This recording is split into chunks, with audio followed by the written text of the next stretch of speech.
Hi everyone, I'm Shelly from There's No Place Like Home at redheadmom8.wordpress.com. The other day I did a video in which I was trying to distinguish the difference between charter schooling and homeschooling.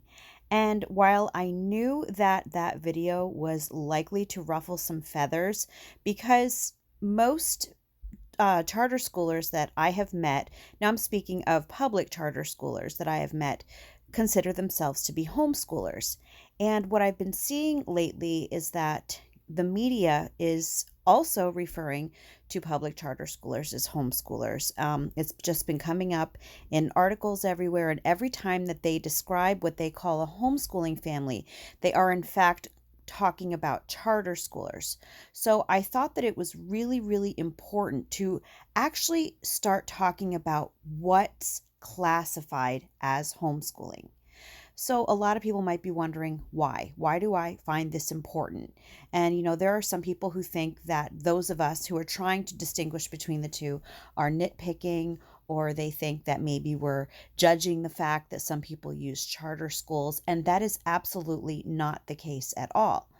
What has actually been discussed many times by HSLDA and by homeschoolers is what you will find right here on HSLDA's website. And if you don't know HSLDA, that is Homeschool Legal Defense Association. HSLDA is the organization that has fought tooth and nail to help private homeschoolers, now I mean true homeschoolers, to keep the homeschool rights that they have. And this is HSLDA's stance on the issue. It says HSLDA also believes that maintaining the distinction between virtual public schooling. Now, I do have to say that this was written a couple of years ago. So they call it virtual public schooling because that really is the most common type of charter school. But when they are discussing charter schooling, they mean any sort of home-based learning family that gets state funding for their homeschool. So anyway, between virtual public schooling and homeschooling is crucial for the continued legal success of home education. If in-home public school programs are regarded as homeschools, it will be much more difficult for lawmakers to see the differences between them, which is exactly what I was talking about in my video the other day, making it more difficult for private homeschoolers to obtain legal protections. We thus advocate strict adherence to a narrow definition of the word homeschool. In addition, maintaining the distinction enables the gathering of more precise statistics related to the academic success of students whose education is overseen by their parents, not by a public school. And so I actually did do a few posts on Instagram over the last few days about this, and I think that there really is still some confusion over what constitutes a homeschool and what does not. And I thought that it was pretty cut and dry, just that if you receive any sort of state funding towards your homeschool, then you are not considered to be a homeschooler. You are not following homeschool laws. In most instances, you would be following public school laws, and your child would be classified as a public school student if you are receiving any sort of state funding. But I found over these last few days is that there's still a bit of confusion. So I actually want to share with you an article that perfectly describes the differences between the different types of educational approaches. And the author, her name is Tina Hollenbeck, she really she explains it so well as to why this is important. Now, I'm not going to read the entire article to you. I will leave the link in the description box. I did leave it in the description box on my other video, but I'm not sure if anyone noticed that there. But I am encouraging you to just click on it after the video and read through the entire article, because I'm just going to skim through parts of it just so that I can help to clarify what is homeschooling and what is not. So the name of this article is What is Legal Homeschooling and Why Does It Matter? And I really love the image that she has here. It says, if I choose an apple and you choose a pear, we're both eating fruit, even though they are clearly not the same. And I think that's a really good analogy between what we're talking about, homeschooling and not just necessarily charter schools. She's going to talk about different sorts of educational approaches here. So I'm going to skip through until we get down here. If you notice, she's got lots of good charts here that you can actually download. If you visit there, you can have that in your possession. But I just wanted to skip right to when she starts talking about the different sorts of education. Now, she does list public, brick, and mortar institutional options. I'm not going to read through those right now just because I don't think anyone is arguing that someone that goes to like an actual physical brick and mortar school would be homeschooling. So we're not going to discuss the actual educational approaches that take place inside of buildings. Okay, so even though it says charter, choice, and magnet school here, and I was discussing charter, the charter in this section here is actually referring to, charter schools that are in a physical building. So we're not going to go through that either. Now we're going to get to public home-based options. And this is really what I wanted to go over with you to hopefully help to clarify the difference. So first we have homebound instruction. Homebound instruction is typically reserved for children with chronic illnesses that preclude them from attending local neighborhood schools. A child in that situation is visited on a regular basis by a teacher employed with the local district who monitors the child's progress through the same lessons he'd receive if he were in the school. Though the child is at home and may be given modified assignments to account for his health needs, he is enrolled in the local public school district as a public school student, and the teacher's services are taxpayer funded. A parent may help as a sort of teacher's aide, but has no authority over the educational content. Those on homebound instruction are not homeschooled, despite receiving instruction in the home. Now let's move on to conventional virtual charter public school at home. A conventional virtual charter is what typically comes to mind when someone mentions public school at home, or it's also referred to as PSAH. In this scenario, a local district contracts with a for-profit company, K-12 and Connections are the two most well-known entities, to provide online instruction for students whose parents want their children to receive a public school education while remaining in the home. The company is paid with taxpayer funds and must see to it that its students abide by the public school regulations of the state in which it operates. In fact, the students are counted for enrollment purposes as public school students. Families are given books and computers for free, and that's in quotes because they're actually paid for with taxpayer funds, and each must follow the schedule and procedures decided upon by the state certified teacher assigned to work with them. A parent may act, as in before, as a sort of teacher's aide, but does not have ultimate authority over the content a child is taught or the pace at which he proceeds.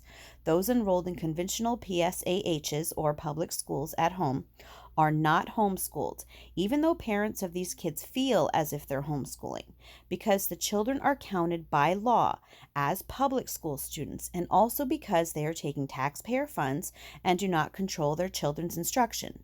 So there we have it again, where we're talking about getting state funding for a child's education. So that is like the really big distinction is taxpayer funds or state funding. So next we have choice and independent study public school at home. And this very often is also referred to as like a homeschool charter or a home charter. But this is, now this one above here, this was more like a cyber school. This down here is like a homeschool charter where parents will still get the funding and they get to pick out what it is that they use the funding for. So let's read about this.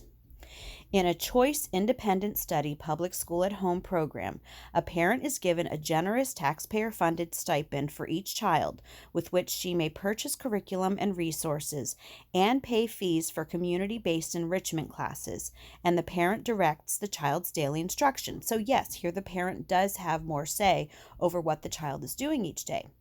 However, the sponsoring school district limits what may be purchased with the stipend. For example, it may not be used for sectarian material or activities. And in every other state other than California and Alaska, The child is counted for enrollment purposes as a public school student. In every state, a child enrolled in a choice independent public school at home must meet the same public school requirements as those enrolled in brick and mortar schools, and the parent must provide evidence of the child's progress to a state certified teacher assigned to supervise the family. And I think that also confuses a lot of people there, because there are actual homeschoolers, like here in Pennsylvania. I have to have an evaluator who looks at our samples and our book lists and everything each year. But our evaluator is not someone who is assigned to us. We choose our evaluator, and that is actually covered within our Pennsylvania homeschool laws. The public school or charter school laws in Pennsylvania have much more regulation than what we do. And I know that there's a lot of confusion there, but that is one difference, is that we do not have someone assigned to us. We get to choose who it is who evaluates our child's progress, and it is specifically written into the homeschool law, not a public school law, not a private school law. It is written into the homeschool law. So anyway, moving on, it says, ultimately, the family is under the authority of the sponsoring school district because of the public funds it is using. Thus, those enrolled in choice independent study public school at homes are not homeschooled, even though parents of these kids feel as if they're homeschooling, and despite the odd labeling situation in California and Alaska, because the children are almost always counted by law as public school students, and also because they are taking taxpayer funds and are bound by public school regulations. So there you have it again. You've got, the state funding going to the kids, not homeschooling. Now here it talks a little bit about hybrid charter schools. I'm not going to read too much about that, just because it isn't really something that has come up very often in at least the circles that I gravitate in. But again, if you want to read through this, you can. It talks about homeschool partnerships. Again, it isn't really something that I've seen coming up very often. Part-time public school enrollment. And then we're back into brick and mortar institutional options. These are private, though. And again, these are taking place in buildings, so I don't think that anyone would argue that any of these are homeschools. And that's another brick and mortar institutional one. It's a voucher school. And now we have some gray areas that are private options that I'll go over with you. Hybrid university model school or part-time private school enrollment. As with public hybrid charters, those using private hybrid or university model schools attend classes in a designated physical building 2 or 3 days a week and work on school-assigned work at home the other days. A parent may act as a sort of teacher's aide when the child is at home, but she does not control the content or pace of instruction. And though parents pay for these programs with their own funds, so these are not taxpayer funded, students enrolled in a private hybrid or university model school are not designated by law as homeschoolers. So in this case, even though they are paying privately, still not designated by law as homeschoolers. This is because the schools maintain a presence in a physical building and must register with the state as a type of institutional private school. Thus, those attending such schools are counted as conventional private school students. In terms of part-time private school enrollment, states generally treat that the same as part-time public school enrollment. Where it is allowed under a state's homeschool law, students using that option, with parents paying tuition out of their own pockets, can be designated as homeschoolers if they follow the parameters of the law, because parents direct the children's instruction at home when the child is not attending class at the school. And now we have a learning center. Private learning centers are another educational option available to parents, most notably for those who prefer an unschooling approach. These centers operate as either for-profit or nonprofit community organizations, not as private schools, and therefore need not register with the state. For that reason, children who frequent the centers are not designated as private school students, but can instead be legally classified as homeschoolers. Parents pay any fees associated with attendance from their own funds. So again, not taxpayer funded, and kids go to the centers when they want to, not on assigned days or for a mandated amount of time. Some attend for several hours a day and others only visit now and then. While a child is at a center, its learning coaches or facilitators supervise his self-directed activities and sometimes help him develop and implement short and long-term learning goals. When a child is at home, his parents direct his learning endeavors. So now we have co-ops. A private co-op is generally an arrangement among a small group of private homeschooling parents to, in essence, pool their resources. They find a place to meet in members' homes or at a local church, community center, or library, and parents take turns volunteering to teach group classes to all of their kids in particular content areas. They usually meet for part or all of just one day each week, and because homeschooling parents themselves deliver this group instruction for free for just a few hours a week, with parents directing their own kids' learning on co-op days, and pay for any costs associated with the co-op from their own funds, kids participating in these sorts of arrangements are legally designated as homeschoolers. So I'm just going to continue through. So now we do have private home-based options. Private pay online school. So this is also like another cyber school, but this is one that is not taxpayer funded and that the parents are paying for with their own money. So private pay online classes and schools operate in a way similar to the conventional virtual charter public school at homes described above. A student enrolls in classes taught online by teachers, and I'm not going to read through all of this, but down here it does say, if a child is enrolled in an online program on a part-time basis, the parent controls the rest of his coursework.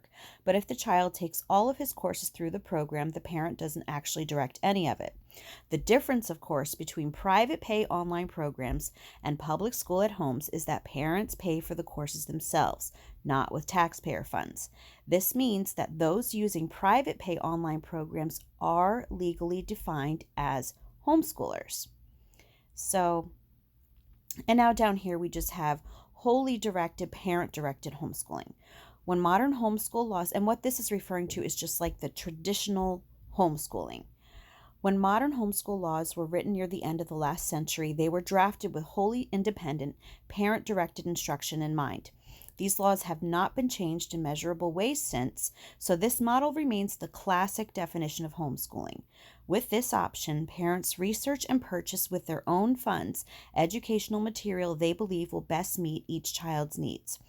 While they may utilize some community resources and occasional private pay online classes and co-ops, they personally direct the vast majority of instruction, serving as their children's primary instructor facilitator, and importantly, they do not accept taxpayer public monies. So there's a neat little chart right here that you might want to download. I'll just click on that just so you can get a good glimpse, but it tells you over here on the left all the different types of educational approaches. It tells you where the funding comes from, where it takes place, isn't parent directed, and then at the end, is it legally defined as homeschooling? And it will give you the answer to that. Now, this part here I think is really, really important. And she is echoing the sentiments that I feel, because I know that so many people who are not doing what we consider to be classic homeschooling, they get really upset when we say that they're not homeschooling. And this is not, we're not being judgmental, we're not being elitist. This is for our own legal protection. So let me just read what she has to say, because she says this perfectly. I know some folks will take issue with my explanations, continuing to insist that they feel like homeschoolers, even when current legal realities say otherwise. But the truth we must speak is still there, like it or not. Though both are fruit, a pear is simply not an apple, and never can be, no matter how much we might wish it so. Likewise, an educational option that isn't legally defined as homeschooling is not homeschooling, regardless of our feelings. Simply put, state homeschool laws were written and have not been altered very much over time to reflect an educational option in which instruction is led directly by a child's parents from a base of operation in the home, paid for by the parent's own privately held income and assets. Some gray areas have developed over time which perhaps need to be addressed legislatively. However, until or unless that happens, we have to accept reality as it really is. That doesn't mean, though, that the non-homeschooling options are somehow less valid. As mentioned above, I'm an advocate for wholly independent parent-directed education, but I'm also an advocate for parental rights, as every homeschooling parent should be. And that means I support every parent's right to choose an educational path he or she deems best, as long as those parents tell the truth. Thus, if you've decided to send your kids to one sort or another of brick and mortar institutional school, embrace your choice with confidence. If you're involved in some of the gray area options that are currently defined as homeschooling, own what that means in terms of both strengths and challenges. And if you've enrolled your kids in either public school at home option or a hybrid university model school, celebrate the truth about your decision rather than insisting that you're homeschooling when under the law you are not. Be a proud public school at homer. Be a rabid university model school parent. Go all in for what you're really doing, not according to your feelings, but according to factual legal reality. Why does this matter? Why can't people self-identify as they want? Well, first, that would be lying. A pear is not an apple. Second, the homeschool laws in every state came to us after very long, hard-fought battles just a few decades ago, and we homeschoolers realized that activist legislators could sweep them away in pretty short order if they wanted. We must keep the lines between what is actually homeschooling and other educational options as firmly drawn as possible. Not to be on guard with other parents, but rather to protect ourselves from overzealous bureaucrats who have demonstrated that they will take advantage of blurred lines to try stealing freedom from homeschoolers. We must be ever watchful of them.